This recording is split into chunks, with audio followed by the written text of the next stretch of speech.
Assalamu- Assalamualaikum warahmatullahi wabarakatuh.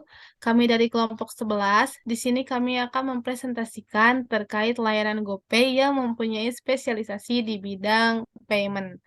Nah, selanjutnya saya akan memperkenalkan anggota kelompok 11 yang terdiri dari saya sendiri, Yunita Jamjamani, Haikal Ahmad Robani, Mega Agustin Azahra, dan yang terakhir Syahla Farah Fadila. Selanjutnya yaitu pengertian dari layanan GoPay. GoPay merupakan metode pembayaran Gojek yang dibuat klasik dan dapat digunakan untuk membayar semua layanan. Selanjutnya ada fungsi dari GoPay. GoPay berfungsi sebagai alat untuk pembayaran di berbagai mitra yang bekerjasama dengan Gojek. Selain itu, GoPay juga dapat digunakan untuk berbagai layanan seperti dompet virtual, transfers, baik ataupun tarik tunai di berbagai ATM. Selanjutnya yaitu nama perusahaan dari GoPay, yaitu PT Goto atau Gojek Tokopedia. Gojek ialah penyedia jasa angkutan sekaligus payment. Gojek merupakan perusahaan penyedia jasa transportasi ojek online yang selalu meningkatkan kualitas layanannya dan harga yang ditawarkan juga cukup bersaing dengan penyedia jasa transportasi lain. Sedangkan untuk layanan payment-nya yaitu GoPay. GoPay merupakan metode pembayaran Gojek yang dibuat cashless dan dapat digunakan untuk membayar semua layanan. Selanjutnya kategori classification, GoPay merupakan payment. Payment atau pembayaran adalah suatu layanan fintech yang bertujuan untuk memfasilitasi transaksi pembayaran dari pelanggan ke suatu merchant. Beberapa jenis payment, yang pertama ada uang elektronik, yang merupakan alat pembayaran uang dalam bentuk elektronik yang penyimpanannya di media tertentu. Caranya, pengguna akan menyetorkan sejumlah dana ke penerbit untuk kemudian disimpan dalam bentuk server atau chip guna bertransaksi kemudian hari. Yang kedua ada dompet digital, yang merupakan suatu layanan elektronik yang berperan dalam proses penyimpanan data sekaligus sebagai alternatif sistem pembayaran yang dibuat untuk memudahkan penggunanya untuk melakukan transaksi. Yang ketiga ada payment gateway, yang merupakan bentuk sistem transaksi yang memiliki tugas untuk mengotorisasi suatu proses transaksi melalui e-commerce. Yang terakhir ada pay letter, yang merupakan suatu metode pembayaran yang memungkinkan penggunanya untuk melakukan transaksi dan pembayarannya di kemudian hari. Next.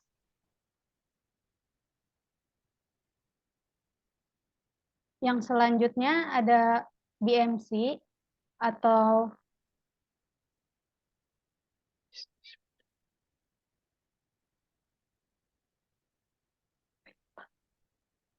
gue lupa. Bisnis model kanvas dari GoPay. Yang pertama ada market. Market ini berfungsi untuk pengorganisasian aliran suatu barang atau layanan lainnya dalam proses bisnis. Bagian ini harus dijawab untuk mengetahui bagaimana cara bisnis menjalin hubungan dengan pelanggan. Market dari GoPay yang pertama ada driver Gojek. Driver Gojek menggunakan GoPay sebagai alat transaksi. Yang kedua ada pengguna GoPay itu sendiri. Yang ketiga ada penyedia jaringan infrastruktur dan data. Yang selanjutnya ada e-commerce. Contoh e-commerce yang menggunakan GoPay adalah Tokopedia. Selanjutnya ada minimarket. Dan terakhir ada bank. Selanjutnya ada product and service. Product and service merupakan produk atau layanan yang dimiliki oleh bisnis. Contoh produk dan layanan yang dimiliki oleh GoPay yaitu yang pertama ada GoPay sebagai dompet digital, yang kedua ada GoPay Later, merupakan metode pembayaran pay later, di mana kamu bisa memesan berbagai layanan Gojek kapan saja, dan bayarnya cukup sekali di akhir bulan setelah gajian. Yang ketiga ada transfer dan tarik tunai, kemudian ada GoPay Plus, yang merupakan tipe akun GoPay yang bisa didapatkan setelah melakukan upgrade akun. Yang selanjutnya ada pembayaran di e-commerce, dan terakhir ada pembayaran di restoran. Selanjutnya yang ketiga ada key resort. Key resort ini daftar sumber daya yang sebaiknya dimiliki untuk mewujudkan value proposition. Nah, key resort dari GoPay ini yang pertama ada aplikasi Gojek, kedua merchant GoPay, ketiga Bank Indonesia, dan yang keempat infrastruktur jaringan dan data. Nah, selanjutnya itu ada value proposition. Value proposition merupakan acuan pada pernyataan bisnis atau pemasaran yang digunakan pelaku usaha untuk memberikan alasan atau meringkas alasan mengapa para pengguna atau konsumen harus menggunakan pelayanan jasa ini. Nah, nilai yang kita tawarkan kepada calon pelanggan harus relevan untuk menjelaskan mengapa layanan yang kita tawarkan dapat menjadi solusi untuk permasalahan dari calon pelanggan. Nah, value proposition dari GoPay ini yang pertama itu mudah digunakan untuk pemula, yang kedua pembayaran apapun menjadi lebih fleksibel, yang ketiga multi layanan. Nah, maksud dari multi layanan ini yaitu meliputi pembayaran berbagai layanan pada aplikasi Gojek, lalu bisa juga digunakan untuk pembayaran pada e-commerce yang bekerja sama dengan Gojek. Selanjutnya ada layanan GoPay Later juga, dan yang terakhir ada GoPay Plus. Nah, GoPay Plus ini digunakan apabila kita ingin mentransfer saldo atau uang ke bank. Nah, yang terakhir ini digunakan sebagai dompet digital.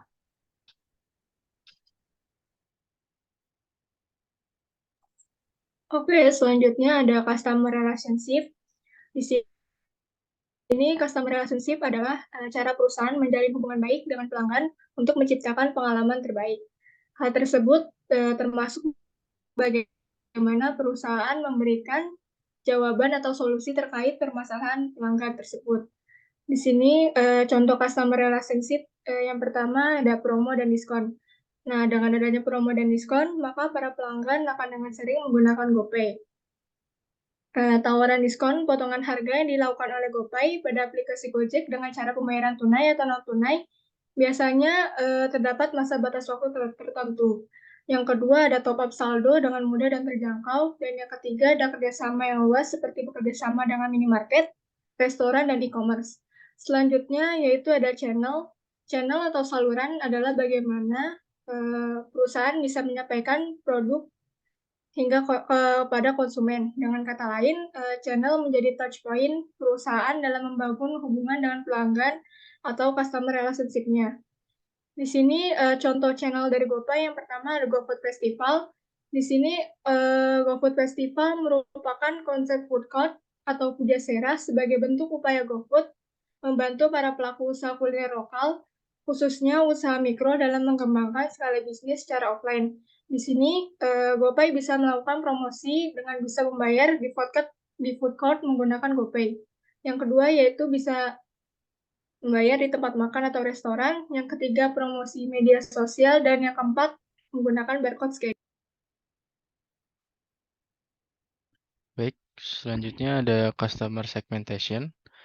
Customer segmentation adalah strategi pemasaran yang mengelompokkan target pasar berdasarkan karakteristik yang sama untuk dikelola secara efektif dan tepat agar mencapai tujuan bisnis yang telah ditetapkan. Nah, jadi secara singkatnya customer segment ini adalah target target dari customer yang diinginkan oleh GoPay yang sebagai nantinya bakal menggunakan GoPay. Di sini ada 4 karakteristik atau kita sebut sebagai segmentasi. Yang pertama ada segmentasi demografis. Segmentasi demografis ini ada umur 18 sampai 60 tahun. Kenapa di umur 18 sampai 60? Karena menurut GoPay di umur segitu 18 ke atas sudah dianggap memiliki pemahaman yang sudah baik dalam menggunakan teknologi. Selain itu juga 18 ke atas biasanya sudah memiliki rekening sendiri. Nah, hal ini cocok sebagai untuk pengguna dari GoPay itu sendiri. Lalu ada segmentasi geografis. Tentunya untuk negaranya ini di Indonesia, target utamanya. Lalu fokus utamanya ini ada Pak yang menggunakan di wilayah perkotaan. Kenapa di wilayah perkotaan? Dikarenakan GoPay ini kan fitur layanan yang harus menggunakan internet ya. Sementara untuk di perkotaan ini salah satu layanan internet yang dapat diakses dengan mudah. Karena kalau di seperti perdesaan dan sebagainya kan mungkin beberapa wilayah banyak yang akses internetnya tidak gampang. Oleh karena itu difokuskan untuk customer segmentasinya yang secara geografis di wilayah perkotaan. Lalu ada segmentasi perilaku, yaitu orang-orang yang jarang membawa uang tunai. Sekarang ini banyak orang-orang yang malas untuk membawa uang tunai atau bahasanya cashless. Dikarenakan salah satunya itu ribet, harus ke ATM dulu lah, atau ketika membawa uang tunai banyak yang merasa uang cepat habis dan sebagainya. Nah, segmentasi inilah yang ditargetkan oleh Gojek untuk dijadikan sebagai customer. Karena dengan adanya GoPay, nantinya para orang-orang ini dapat merasa mudah gitu ketika melakukan pembayaran. Seperti ketika ke mall, mereka tidak perlu membawa uang, cukup membawa HP mereka. Lalu ketika membayar di suatu restoran atau membayar layanan yang lain seperti di bioskop, mereka bisa membayar menggunakan GoPay. Jadi lebih mudah. Lalu ada segmentasi pekerjaan, yaitu pegawai, mahasiswa, pelajar sekolah. Kenapa tiga ini menjadi segmentasinya? Karena pegawai, mahasiswa, pelajar sekolah salah satu kategori yang sering menggunakan layanan di Gojek seperti GoRide, GoFood, GoCar, lalu dan sebagainya. Nah, mereka ini kan banyak ya menggunakan layanan tersebut. Nah, ketika membayar mereka akan dikasih pilihan seperti untuk menggunakan GoPay. Nah, itulah kenapa mereka dijadikan customer segmentation-nya. Lalu ada ibu rumah tangga. Nah, tadi kan di customer relationship ada promo dan diskon. Hal ini berhubungan nih sama si ibu rumah tangga karena kan mereka suka dengan promo dan diskon ya. Karena itu mereka ditargetkan untuk menjadi pengguna GoPay. Lalu ada revenue stream. Apa itu revenue stream? Yaitu bisa disebut sebagai aliran pendapatan atau dalam bahasa Indonesianya itu sumber-sumber pendapatan dari suatu perusahaan, baik secara langsung seperti pertukaran produk atau jasa atau layanan seperti GoPay ini, atau tidak langsung kayak investasi dan sebagainya. Singkatnya revenue stream ini dapat seperti pendapatan lah dari hasil jualan layanan yang dilakukan oleh GoPay. Untuk revenue stream dari GoPay ini ada service fee. Yaitu ketika kita melakukan top up di layanan GoPay melalui ATM. Nah, itu biasanya ada biaya jasa top up seperti contohnya 1.000, 2.000, atau 3.000 tergantung dari ATM itu sendiri. Nah, itulah yang dijadikan revenue stream dari fitur dari layanan GoPay ini sendiri. Lalu ada cost structure. Cost structure ini ketika kita menjalankan suatu bisnis, tentunya kita akan mengeluarkan biaya-biaya tertentu. Nah, inilah yang dinamakan cost structure. Biaya-biaya yang dikeluarkan oleh dari GoPay ini ada online server untuk jadi dapat digunakan terus ya servernya. Lalu ada biaya pengembangan dan biaya maintenance dalam menjalankan layanan ini. Tentunya ketika layanan yang berhubungan dengan internet harus selalu ada maintenance atau perawatan tertentu. Lalu ada pembayaran gaji karyawan dari GoPay ini sendiri. Oke, next. Baik, sekian dan terima kasih. Mohon maaf apabila ada kesalahan dari kami, kurang lebihnya mohon maaf. Wassalamualaikum warahmatullahi wabarakatuh. Waalaikumsalam.